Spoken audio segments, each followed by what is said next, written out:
All right, if you just joined us, you're still on to Enterprise Morning, reaching you from Enterprise Television. Let's have our conversation now. The Nigeria Labour Congress says the state governors have until the 1st of December 2024 to implement the new minimum wage or face an industrial action. The NLC made this known in a communique signed by its president, Joe Ajaero, at the end of its National Executive Council meeting held in Port Harcourt, Rivers State. Ajaero expressed a dissatisfaction over the delay by some states to implement the new wage and noted that workers in affected states were finding it difficult to sustain themselves given the worsened state of the economy. He called on government to embark on a wage review and immediately implement concrete interventions that would relieve the sufferings of Nigerians. Furthermore, he said, the NLC would initiate a series of industrial actions in all non-compliant states and would not relent until the minimum wage is fully implemented across Nigeria. While calling for immediate concrete intervention from the federal government, the NLC president also advocated the complementation of comprehensive social protection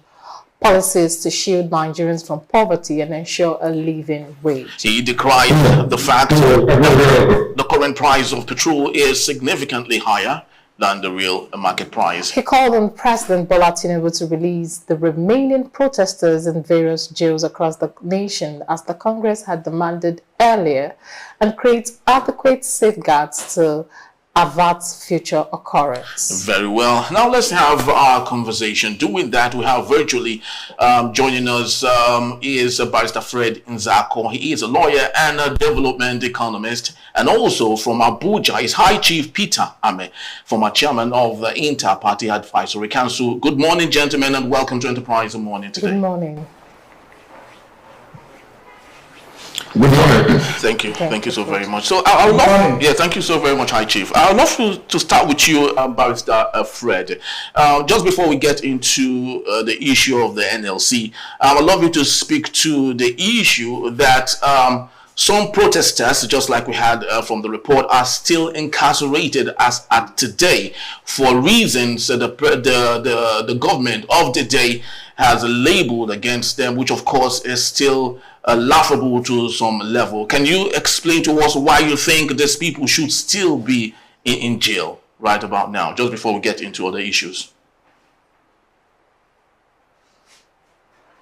Yes, I think it is rather not acceptable that despite the hue and cry in the land and concern by the international community about the wrongful incarceration of protesters in Nigeria, and despite the fact that Mr. President had given an order that, though Mr. President was specific about the minors, but Nigerians asked that what is good for the goose is good for the gander. Very well. That everybody who got involved in that protestation must be released forthwith. But what the government is doing is to try to separate the protesters, the genuine protesters, from destroyers of public and private properties. Those who were violent on the day of protest. Recall that some government facilities were burnt in Kano and Kaduna, and those who burnt those things, those assets of the government and destroyed some private property, must be made to account for their actions. But the major challenge we have is whether government is able to separate the wheat from the chaff, whether government is able to know the real violent protesters and the arsonists. Because what we have seen is that everybody has been brought under the same umbrella. And if that happens, there's possibility that innocent people could be punished for what they did not do. And that is why people are saying that everybody should be released, because of the difficulty of separating the peaceful protesters from those who caused the mayhem that the government is complaining about. Because there's no image, there was no video that showed who did what. and it was more of a mob attack. And if some people were let off the hook, I strongly believe that every other protester must be left off the hook, because in law it will be very unfortunate to punish one man for what he did not do. In law we say that it is better for 10 criminals to go free than for one innocent person to be punished. Okay. And the government must look in that direction. Thank you, Barrister Fred. High Chief Peter Ameh, looking at a country where the governors are most times not made to face the consequences for their action, like not paying the minimum wage to its workers, will the voice of the NLC president be adhered to at this point, where I've already stated that it should risk getting most of the staff going on strike come 1st of December? How do you see it playing out, High Chief Peter Ameh? I think that, for me, the insensitive nature of those in our government is alarming and is frightening. Because if you believe that the economic situation has not improved, if you believe that prices of things are skyrocketed, the cost of transportation has gone over the roof, so how do you expect the ordinary worker to survive at the current minimum wage of 30,000 naira, 35,000 minimum wage? So it's disheartening to see that the government is not being proactive enough to fasten and hasten the implementation of this 70,000 naira minimum wage. For me, I never believe that 70,000 is enough to take any worker home. I think that our government is playing, a situation of taking care of themselves and ignoring those who the end against the egg. So it's unfortunate the situation we find ourselves. And for me, the NLC must show more action in line to the protection of the welfare of the Nigerian worker. The government has already stated and has shown clearly that they are more interested in personal luxury than collecting progress of our people. They have shown clearly that they are more interested in investing resources in projects that will not be beneficial to the masses than for projects that will be beneficial to their own state protection of power. So it's unacceptable at this point that workers have not received their money. And for the governors who have, most of our governors lack curiosity and innovation. They are not interested in trying to expand the opportunity that they find within their state. Because if the Land Use Act invest the authority of land in the hands of the governor in the state, there should be more, action towards developing the economy of the state in the way that the state will be so robust from its IGR and will be able to afford to pay each worker at this very depressing economic time 150,000 naira. But that is not the case. Everybody is waiting for the federal allocation, wait for FAC to divide, share, buy cars, buy luxury items, buy pots, buy plates, and buy golden spoon for their own luxury, for their own comfort. So I think the Nigerian workers too must take into the opportunity that the trade unionism have offered them to be able to have a collective agenda, a collective a path to struggle that would make sure that those in government react in a way that it will benefit them. So because if they remain docile like Nigerian citizens have done on the issue of electing credible leaders, if their docility becomes something that can do to impede on our collective good, then we have nowhere to go, because I don't see this government acting freely to the well-being of our people without being put in the situation of pressure. I do not see that.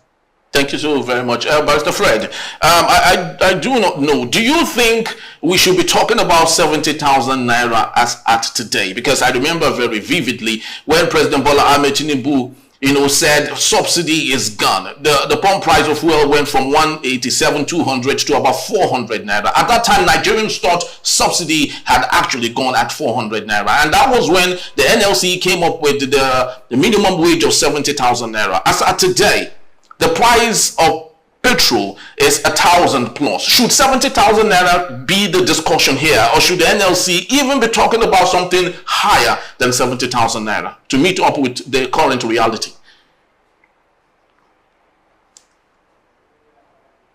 Barrister Fred. The issue of minimum wage is not like going to the market to price and negotiate how to buy items off-the-shelf items. You haggle, you negotiate, you pay money, and you go. It goes beyond that. Recall that minimum wage is a law itself, minimum wage law, to the extent that if anybody runs foul of the provisions of that law, there are sanctions.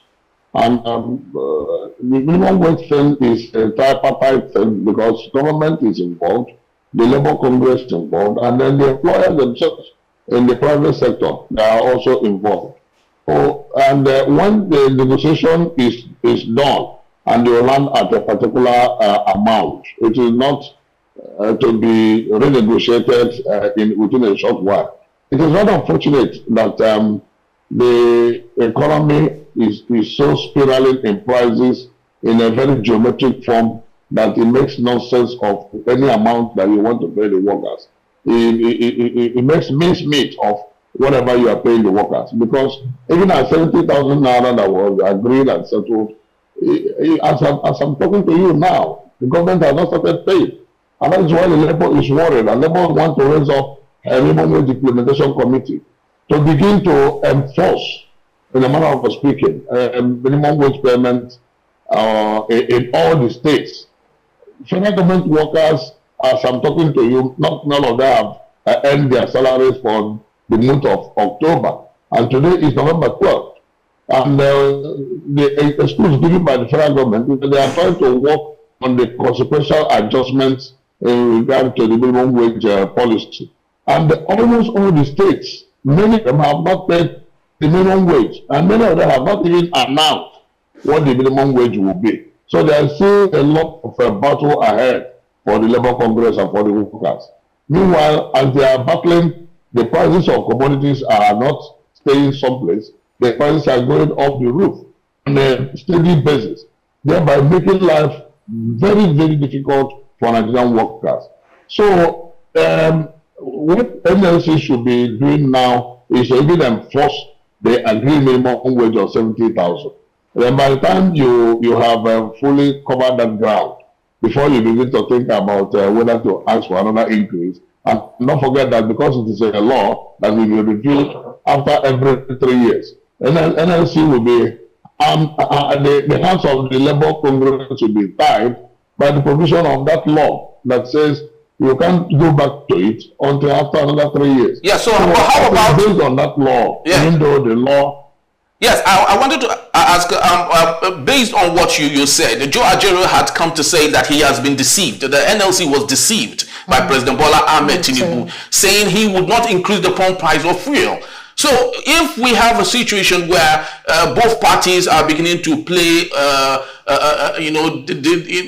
beginning to be deceitful in their approach, don't you think it's equally good enough for NLC to say, okay, we're no longer interested in the deal, since, of course, it's been changed as against their discussion? Well, the issue of pump price, NLC said they were deceived, but they were not. It is the economy that deceived NLC. It's the economy that deceived everybody. It is the economy that deceived Bola Ahmed Tinubu, because the government is almost confused. They don't know what to do with regard to the problems and challenges on ground. And what I now did is that they are picking and choosing, and they are more or less doing trial and error. Because the policies are beyond the national issues. The policies are affected by international prices, because our refineries are not functioning. The 3 major refineries that the government promised will function as we speak are not functioning.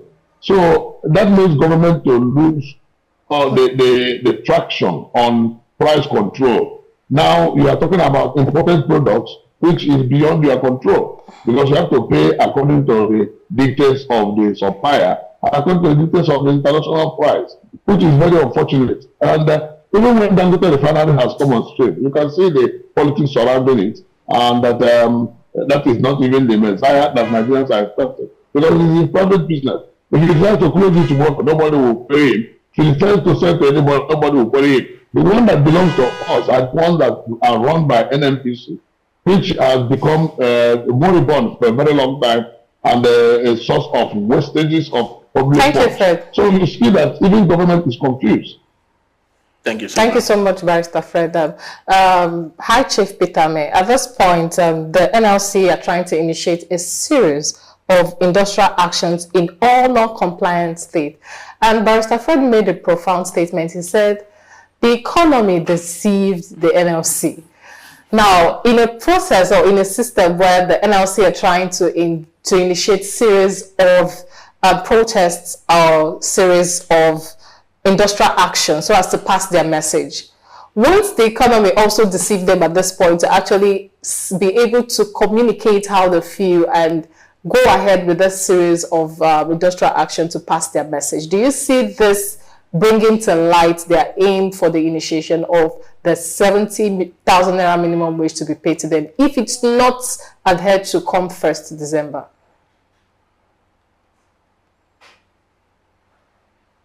For me, I agree with a lot of what the lawyer, my barrister brother, have said about the Minimum Wage Act that has to be negotiated every 3 years or more.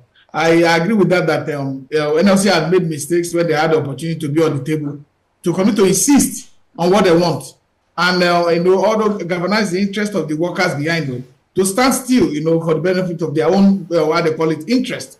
But by and large, to say that the economy deceived Bola Ahmed Tinubu is something that I will not agree with, because totally Bola Ahmed Tinubu was campaigning. This economy was in shambles. Buhari ran this economy as if he was running his cattle that he had for how many days, for 150 cattle for over 30 years. So Buhari ran this economy on the ground, and people were suffering, people were lamenting, and he was saying that he was coming to do better than what was on ground. He saw the economic statistics. The rate of inflation was in the public domain. Today, the rate of inflation, headline inflation is over 33%. The rate of food inflation is over 40%. How did it come to the rate of food inflation? There's what they call cost push effect, inflation in economics. When something increase, the increase of that time affects the general goods outside. When Bola Ahmed Tinubu, without proper policy planning, without proper policy framework, without any analysis of what was on ground, stood on the podium on 29th of May 2023 to declare that subsidy was gone. That was an irrational, an irresponsible decision for any president to have taken. And that day, before he left that place, the cost of buying fuel increased from to 800 and something naira.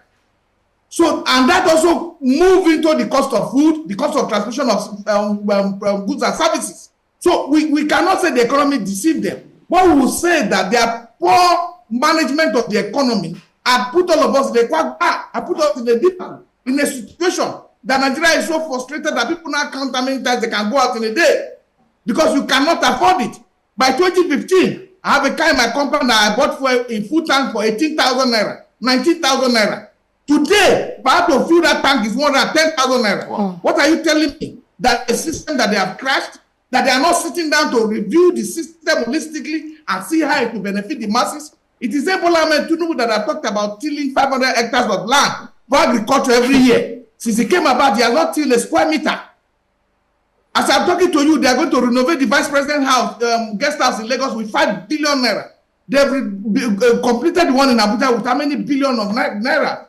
So the situation is not about we do not have resources. When you're talking about austerity measure in a tight situation, what to do in an economy as such as this is to cut down the cost of governance, the expenses, the unnecessary expenditure that will blow the cost of our operation and the cost of our budget. When our services there with over 4.something trillion, this is something that should not come from the government that is trying to manage an economy that its citizens are suffering. Because you can't wake up and tell all Nigerians, tighten your belt. Oh, well, this is a tough time, tighten your belt. And we see you living in luxury.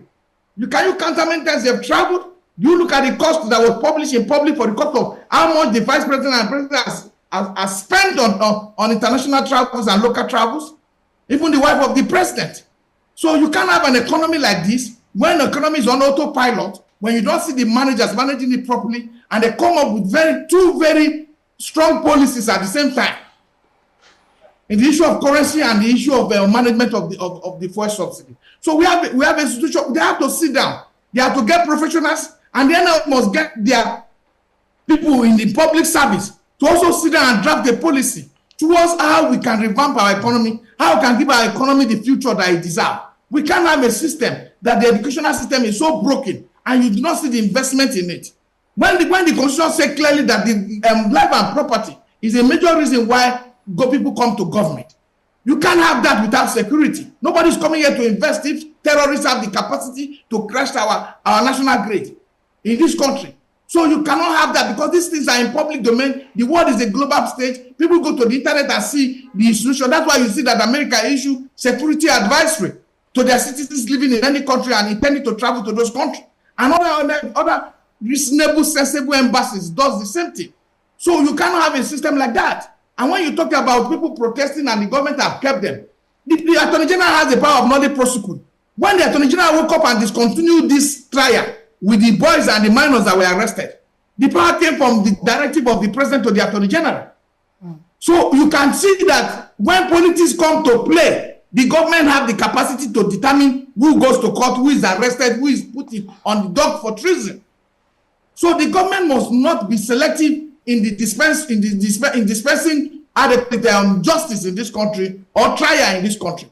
When you talk about protests and you talk about how things were vandalized, we saw that there were anti-protesters long before the date of the protest. Even the date of there were anti-protesters. Who sponsored them? Who brought them?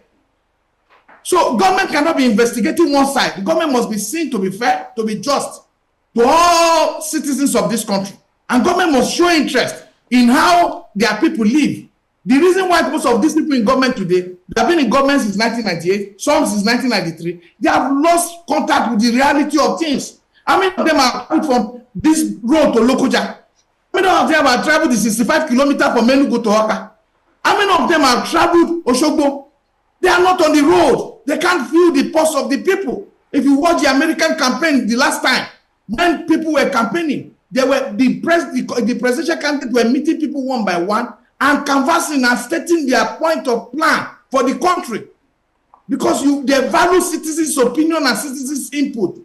But in our country, our citizens are just seen as numbers. They are seen as part of the territory, not ownership.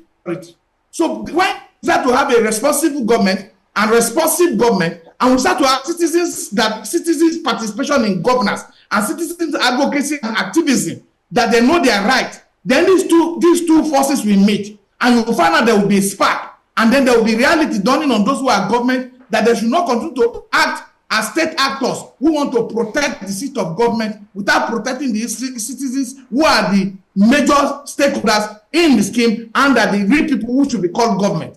So if the president wants to be able to do this right and do not want to show that the economy is surprising, the president must cut down his own expenditure and the expenditure of government and go back to the Rosalie report and reduce the over-bloated cost of governance in this country so that we can see that we are taking it from stage one to the other and then get the citizens to pay their minimum wage according and when it's due. Nigeria is broke. Most people don't know we are broke, but we need to be able to get back an economic team that strategize and put Nigeria back to instead winning states. Thank you, If not, we will talk of minimum wage that will not take anybody home. Thank you so very much. Barrister Fred, just before we wind down, we have less than 60 seconds here.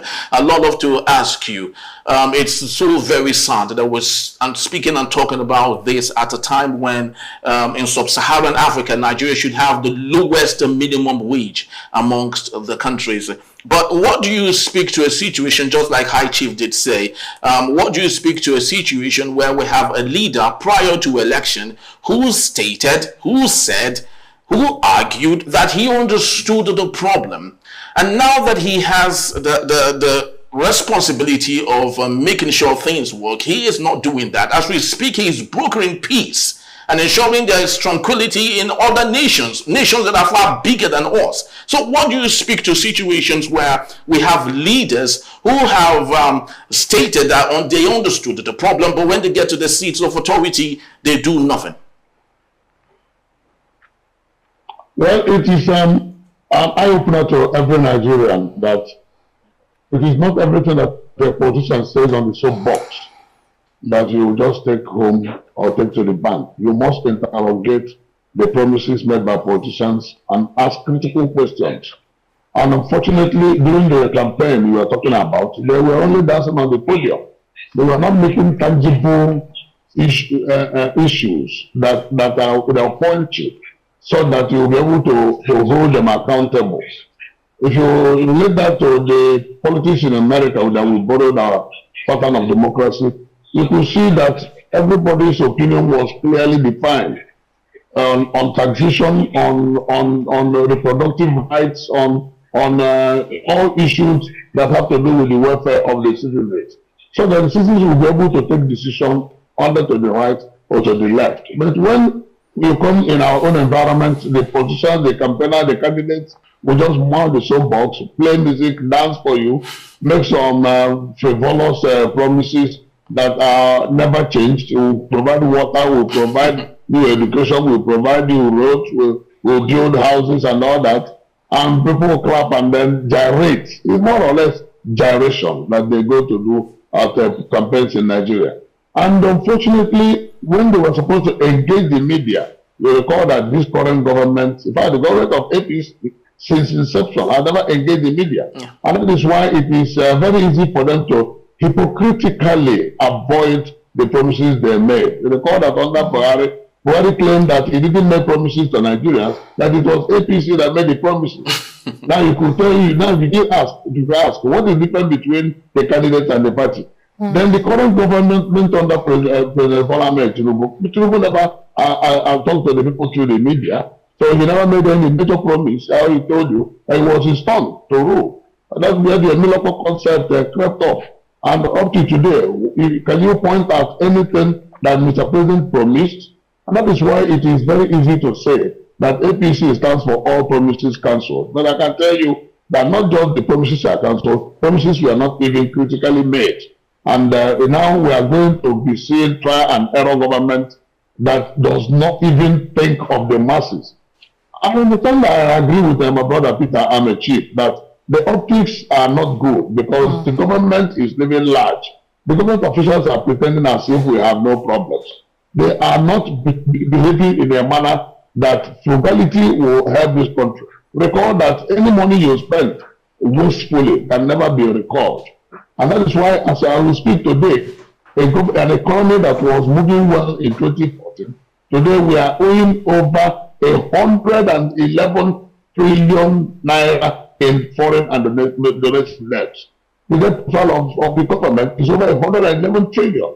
So what it tells you is that our debt is about 6 times our budget. It's a very terrible situation and problem we find ourselves. And you don't expect that a government that finds itself in such terrible situation will continue to lavish the finances of government that are essentially borrowed from outside the country to begin to live large at the expense of real crucial development that will be anchored on productivity. We have not seen this government do anything meaningful. All the issues about agriculture, all the issues about employment, all the issues about welfare, humanitarian services, and all of them are all on paper. We have not seen any move. And like I said earlier, that even as we speak, the minimum wage, which the government themselves promised and urged on, has not been respected. So that tells you that there's more hypocrisy, there's more politics than governance. Thank you, Fred. Very important situation. Thank you, Barrister Fred. so very much. I'll to Peter in 60 seconds. Let's just get your pattern shot. And what would be your advice to the NLC on how best to go about this situation and make sure that their demands are actually met? But hello, can you hear me? Yeah, very well. For me, I think that there's nothing more to capture than what Barrister has captured. Barrister has captured. He has captured everything. I think for the government to be able to get us out of this, they must be able to live with reality on ground. And that for the workers, everywhere in the world, workers, have union, and their unions are always working now to protect the interest of the workers. The workers must be able to look at in the interest of Nigeria when they also perform their duties on a daily basis. They can see how Nigerians are struggling, how the nation is struggling, how they are also feeling the pinch. Most times, most of the ministries, you don't even see workers go to work 5 times a week anymore. It has been reduced to maybe 2 or 3 times a week. So that also affects the our production and our development. So the workers must see that very seriously and continue to unite amongst themselves to demand what is right. And because the Nigerian public perception if you look at what because most time perception is stronger than reality. They feel that there's an undercut, and on the hand, being played to determine and turn to the government always have the upper hand approach when it comes to negotiation within the Nigerian NLC and government. And the government is also deploying all illegal means by using state security agencies to oppress the NLC and oppress the unionists, in order not to get their right, to be. But this whole benefit is for the benefit of the people, even for those in government. If the workers are doing well, if they're having their benefit paid as I went due, then you will find out that we will have a robust economy in line with that. So we pray, we are watching. Because I do not want to I wanted to use the word pray, but I wanted to avoid it because Nigerians are prayed enough, and it's time for Nigerians to become very active participants in trying to make sure that government is responsible to the yearnings of our people. Because government sees us as people who don't care. Government sees us as people who have a short attention span on issues. That today, if it happens, we can shout, but we will adapt quickly and adapt immediately and find a way to cut our leg in order to work with one leg to survive. That is where Nigerians have it wrong. And that's why government is taking advantage of our people. Thank you very much. Thank you so much. God bless this country. Thank you so very much. I remember the president did say, during the campaign, that what Nigerian children needed was just an egg a day. Okay. And at the time, an egg a day was 50 naira. Today is 200 naira. Yes. And I wonder if the workers, whom are still not being paid their minimum wage can afford a crate of egg. It's actually very unfortunate. Thank you so very much, High Chief Peter Amen, for your time. We truly do appreciate that. Barrister Fred Nzako, thank you. Thank you so very much, Barrister. All right, that's just about. Thank you. Yes, thank you so very much. So that's just about the time we have for our show today. We'd love to say thank you to you. You've streamed, you've watched, wherever you've done that around the world. We truly do appreciate you. But please do well to visit us. You can always find us at enterprisetvnews.com. You may like, comment, and follow us on all our social media platforms at Enterprise TV7. I am Henry Igwebike. I am Choma Okohe. Thank you for watching. We'll see you tomorrow. Bye. Bye-bye.